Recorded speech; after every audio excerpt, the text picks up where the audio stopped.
लोकशाहीमध्ये प्रत्येकाला मत मांडण्याचा अधिकार असतो आणि भारत ही एक सशक्त लोकशाही आहे आणि त्याच्यात प्रत्येकाने आपलं मत मांडण्याचा त्याला अधिकार संविधानाने दिलेला आहे.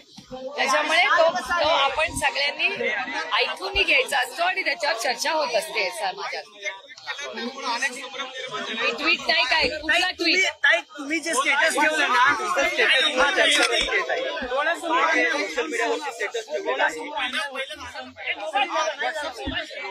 डोळ्यासमोर शब्द नाही वापरलेला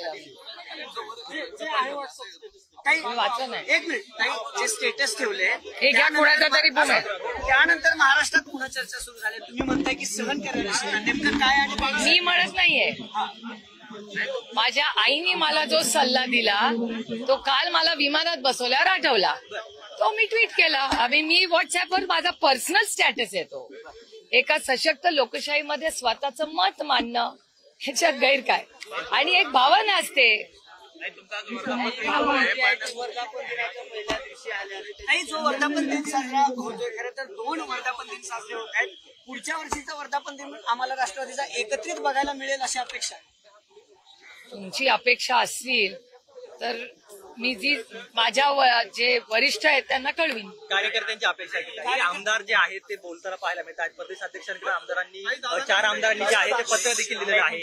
4 आमदार म्हणतात की एकत्र गेल्या 26 वर्षात राष्ट्रवादी काँग्रेस पक्षाच्या ज्या नेत्या पदाधिकारी कार्यकर्ते ही संघटना आहे.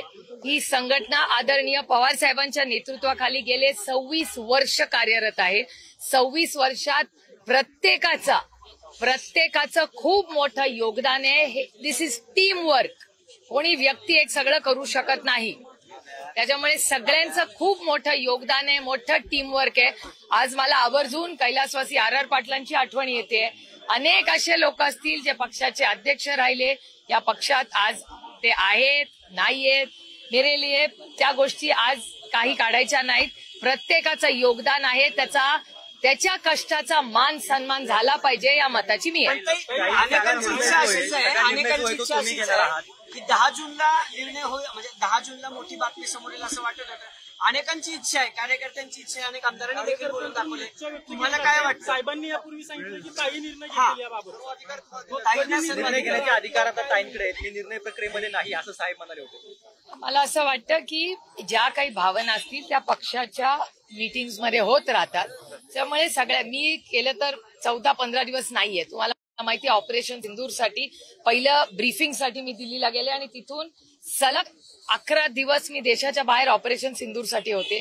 परत आले 2 दिवस मतदारसंघात झालेल्या आपला जो पाऊस आला पूरासारखी परिस्थिती झाली त्याची सगळ्याची पाहणी करण्यात 2 दिवस गेले आणि कलेक्टरांकडे फॉलोअप. ते नाही झालं की सिलेक्ट कमिटी इन्कम टॅक्सचं बिल आणायचंय. कारण का ते 1 जुलैच्या आधी इन्कम टॅक्सचं बिल आलं नाही तर ते इम्प्लिमेंट होणार नाही.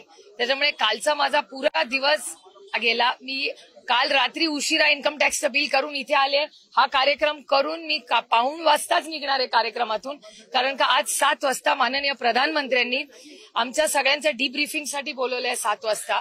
कारण ह्या सगळ्या दौऱ्यामध्ये काय फीडबॅक देशातून आलेला आहे त्याचं एक डीब्रीफिंग ऑलरेडी डॉक्टर जयशंकरजींना झालेलं आहे.